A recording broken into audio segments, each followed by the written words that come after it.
Hello दोस्तों। आज हम लोग बात करने वाले हैं ओशियन करंट, समुद्री जलधारा के बारे में। समुद्री जलधारा होते क्या हैं, कौन कौन से फैक्टर हैं, कौन कौन से कारक हैं जो इन्हें चलने के लिए बाध्य करती है एक जगह से दूसरी जगह। फिर समुद्री जलधारा ठंडी कौन सी है, गर्म कौन सी है, ओशियन वाइज किस ओशियन में कौन सी जलधारा है, उन्हें देखेंगे। तो आइए शुरू करते हैं। सबसे पहले समुद्री जलधारा है क्या? तो समुद्र के सतह का पानी का एक जगह से दूसरे जगह जाना, वही समुद्री जलधारा है। इनके कौन-कौन से कारक हैं जो इनके लिए जिम्मेदार हैं? तो सबसे पहले है तापमान। किसी क्षेत्र का अगर तापमान बढ़ रहा है तो वहां पे उनके अणु में हलचल होने लगता है और वो अपना जगह बदलते हैं, जिसके कारण जल में गति आ जाती है। दूसरी कारण है रेनफॉल।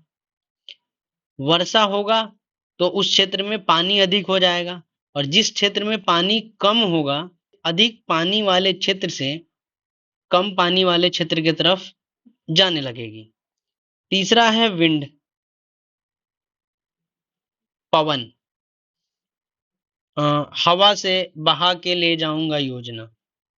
तीसरा है विंड। विंड हम जानते हैं कि हमारे अर्थ पे व्यापारिक पवन, पछुआ पवन, ध्रुवीय पवन, ये पवनें चलती हैं। ये भी इनके लिए जिम्मेदार हैं। कुछ टर्म है उसको समझते हैं।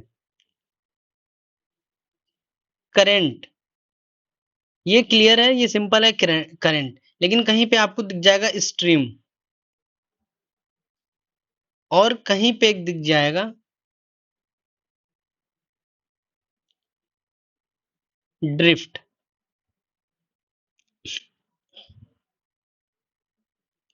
सामान्य गति से अगर जल का बहाव हो रहा है तो उसे हम करंट कहते हैं।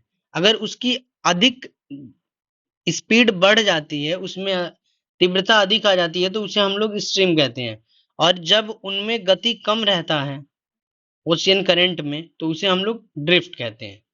जैसे गल्फ स्ट्रीम का सुना होगा, तो वो तेज बहती है, इसीलिए उसे स्ट्रीम कहते हैं। जल की धारा जब कम है तो उसे ड्रिफ्ट कह देंगे। आइए ओशियन वाइज शुरू करते हैं। आइए शुरू करते हैं। सबसे पहले अटलांटिक महासागर से शुरू करेंगे, अटलांटिक में भी उत्तरी अटलांटिक से। यहाँ पे जो है जलधारा, उसका नाम है नॉर्थ इक्वेटोरियल करंट। ये इधर ही क्यों आ रही है? क्योंकि इस क्षेत्र में पूर्वी पवनें अर्थात व्यापारिक पवन बहती है, उसी के प्रभाव के कारण पानी इधर आता है। इसका नाम है नॉर्थ इक्वेटोरियल करंट। ये आगे आकर ये क्यूबा से होते हुए मैक्सिको, ये फ्लोरिडा वाले रीजन में आता है, जिसका नाम है यहाँ पे फ्लोरिडा करंट। और जैसे ये ऊपर आता है, इसका नाम हो जाता है गल्फ स्ट्रीम। और यहाँ पे आने के कारण यहाँ 60 डिग्री लैटिट्यूड है, जिसके कारण वहां पे पछुआ पवनों का प्रभाव आता है, जिसके कारण ये मुड़ जाती है, कोरियोलिस के कारण मुड़ती है। और ये दो भागों में चली जाती है, एक नीचे और ये एक ऊपर। तो जो नीचे आती है ना, उसका नाम है कैनेडी। और जो ऊपर चला गया नॉर्वेजियन की तरफ, नॉर्वे स्वीडन की तरफ, तो उसे नॉर्वेजियन करंट बोल देंगे। ये आपका आइसलैंड है। एक आइसलैंड की तरफ भी जाता है, जिसका नाम है इर्मिंगल। ये सभी गर्म जलधाराएं हैं। ये जो नीचे आई है ना, सिर्फ ये वाली ठंडी है। ये ग्रीनलैंड है जो डेनमार्क के कब्जे में है। इसके पूर्वी भाग से अर्थात यहाँ से एक जलधारा आती है जिसका नाम है ग्रीनलैंड करंट। और इसके पश्चिमी भाग से लेब्राडोर करंट आता है। और गल्फ स्ट्रीम और लेब्राडोर यहाँ मिलते हैं, जो घना कोहरा बनता है।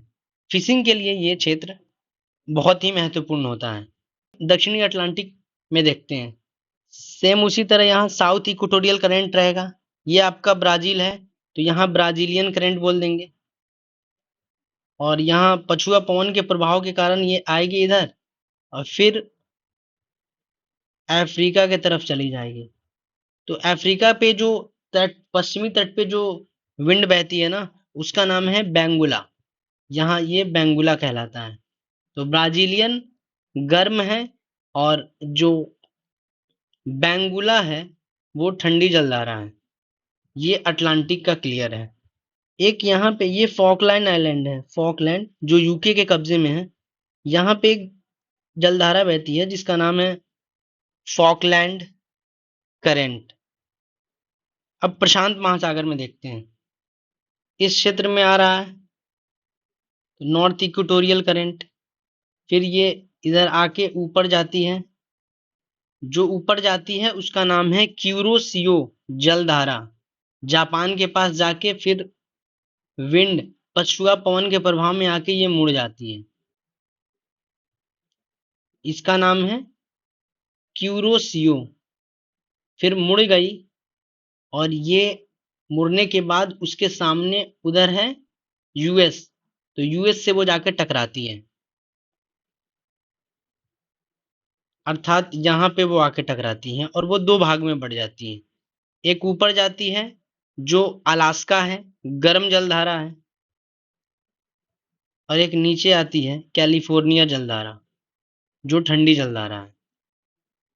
तो ये क्यूरोसियो है ना, ये चली जाती है, टकराती है यूएस से, फिर यहाँ पे एक ऊपर से आता है जलधारा जिसका नाम है ओयोसियो। दोनों में बहुत ज्यादा कंफ्यूजन रहता है कि कौन ठंडी है कौन गर्मी है, कौन ठंड जलधारा है कौन सी गर्म जलधारा है।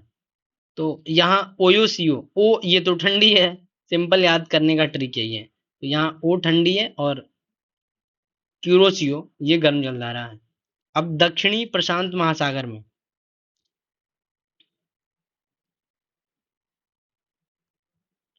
यहाँ साउथ इक्वेटोरियल करंट ये आके ऑस्ट्रेलिया के पास टकराती है, ऑस्ट्रेलिया का ये ईस्ट भाग है, तो यहाँ ईस्ट ऑस्ट्रेलियन करंट। फिर पछुआ पवन का प्रभाव आने के कारण ये मुड़ती है और ये दक्षिणी अमेरिका से टकराती है, अर्थात यहाँ पे ये टकराती है। ये ठंडी जलधारा है, इसका नाम है हम्बोल्ट, जो पेरू के पास है। पेरू के पास ये ठंडी जलधारा है। इंडियन ओशियन में, हिंद महासागर में, इस क्षेत्र में जो जलधारा बहती है ना ये गर्म ही है।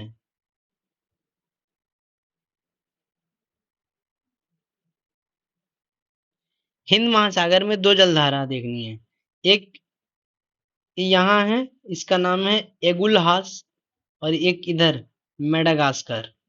ऊपर से जो आ रही होती है उसका, ये सोमालिया है ना, तो यहाँ पे सोमालिया करंट है। सोमालिया करंट जो मेडागास्कर और अफ्रीका के बीच में आ रहा है, मोजाम्बिक के बीच में, वो हो जाता है एगुलहास। और जो मेडागास्कर के पूर्वी भाग में है, अर्थात ये हो जाता है आपका मेडागास्कर करंट। फिर ये ऐसे टकराती हैं तो ये वेस्ट ऑस्ट्रेलियन करंट, क्योंकि वेस्ट के ऑस्ट्रेलिया के पश्चिमी भाग से टकरा रही है, इसीलिए। इनको मैप में देख लेते हैं एक बार फटाफट, fully revision.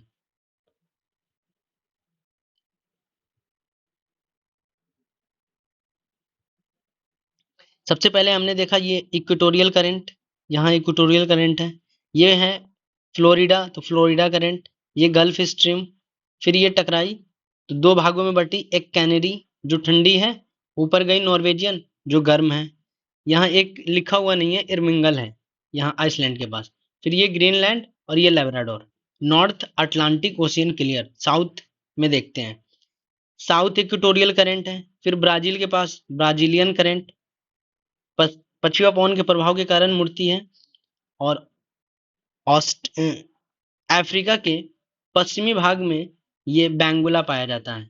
Atlantic ocean clear, Pacific ocean, यहाँ नॉर्थ इक्वेटोरियल करंट है।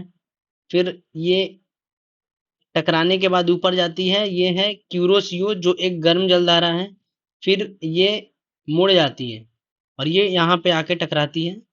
टकराने के बाद दो भाग में बंटती, एक नीचे जो ठंडी है कैलिफोर्निया, और जो ऊपर चली गई अलास्का, जो एक गर्म जलधारा है। बट जापान के पास ऊपर से तो आ रही है ना, वो ठंडी है। फिर यहाँ घना कोहरा बनता है, फिशिंग के लिए इंपॉर्टेंट है ये क्यूरोसियो ओयोसियो। तो आपका ये ऊपर वाला हो गया क्लियर। अब दक्षिणी प्रशांत महासागर में, यहाँ ये साउथ इक्वेटोरियल करंट हो गया, फिर ईस्ट ऑस्ट्रेलियन करंट, फिर ये विंड के प्रभाव में मुड़ेगी, तो मुड़ने के बाद यहाँ पे के टकराती है, और ये पेरू या हम्बोल्ट जलधारा कहते हैं। दक्षिणी प्रशांत महासागर क्लियर। अब इंडियन ओशियन में आ जाइए, बीच में एगुलहास और इधर मोजाम्बिक। क्लियर है? अर्थात हमारे पास कितने ठंडी जलधाराएं हो गई? एक तो लेब्राडोर, एक Greenland, canary 3, California 4, ओयोसियो 5, Benguela 6, Peru 7, waste Australian current 8। लगभग 8 जलधाराएं हैं। मैच दी फॉलोइंग या फिर उन्हें ऑड वन करने के लिए कौन सी ठंडी है, कौन सी गर्म है, इनके बारे में पूछ देते हैं। वीडियो पसंद आई हो तो लाइक करिए, चैनल को सब्सक्राइब करिए। Thank you.